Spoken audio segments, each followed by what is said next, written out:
नमस्कार। प्रभा साक्षी पॉडकास्ट में आप सभी का स्वागत है। आज के इस पॉडकास्ट में हम बात करेंगे अब्राहम अकॉर्ड पार्ट 2। सऊदी और इजराइल के बीच होने वाली है दोस्ती। नेतन्याहू के वाशिंगटन में लैंड करते ही ट्रंप ने कर दिया बड़ा इशारा। तो आइए सुनते हैं आज के इस पॉडकास्ट को। लेकिन उससे पहले अगर आपने हमारे चैनल को सब्सक्राइब नहीं किया है तो जरूर कर ले, ताकि हर रोज आप ऐसे इंटरेस्टिंग और जानकारीपूर्ण पॉडकास्ट सुन सके। डोनाल्ड ट्रंप के व्हाइट हाउस में वापसी के बाद इजराइल के पीएम बेंजामिन नेतन्याहू अमेरिका के दौरे पर हैं।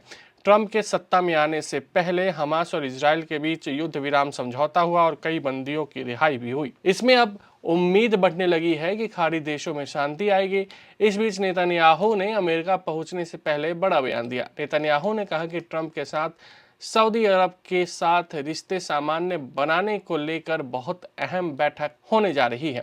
इसके अलावा बंधकों की रिहाई पर भी नेतन्याहू और ट्रंप के बीच चर्चा होगी। पीएम नेतन्याहू ने कहा कि अमेरिकी राष्ट्रपति डोनाल्ड ट्रंप के शपथ ग्रहण के बाद व्हाइट हाउस में उनसे मिलने वालों में वो पहले विदेशी नेता हैं।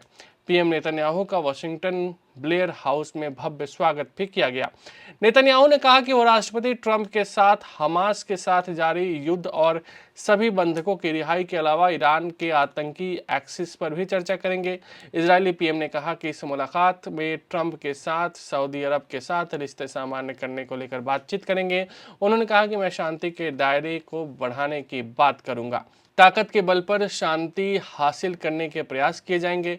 नेतन्याहू के प्रवक्ता दोस्तदरी ने कहा कि हमारी इच्छा शांति पर पहुंचने की है और दूसरे पक्ष की भी यही इच्छा है। ट्रंप चाहते हैं कि अपने दूसरे कार्यकाल में वह अब्राहम अकॉर्ड करें, जिससे इजराइल और सऊदी में दोस्ती हो सके। इजराइल और अरब देशों के बीच क्या है अब्राहम समझौता। इजराइल और संयुक्त अरब अमीरात के बीच 13 अगस्त 2020 को हुआ था ये समझौता। उसी रात 11 सितंबर के दिन इन दोनों देशों ने समझौते पर हस्ताक्षर किया। अब्राहम के नाम की खासियत यह है कि इसे इस्लाम, ईसाई और यहूदी तीनों ही धर्मों में पवित्रता के साथ लिया जाता है। इसका मतलब सहयोग की भावना है। अब्राहम समझौते का मुख्य मकसद अरब और इजराइल के बीच आर्थिक, राजनयिक और सांस्कृतिक स्तर पर संबंधों को सामान्य बनाना है।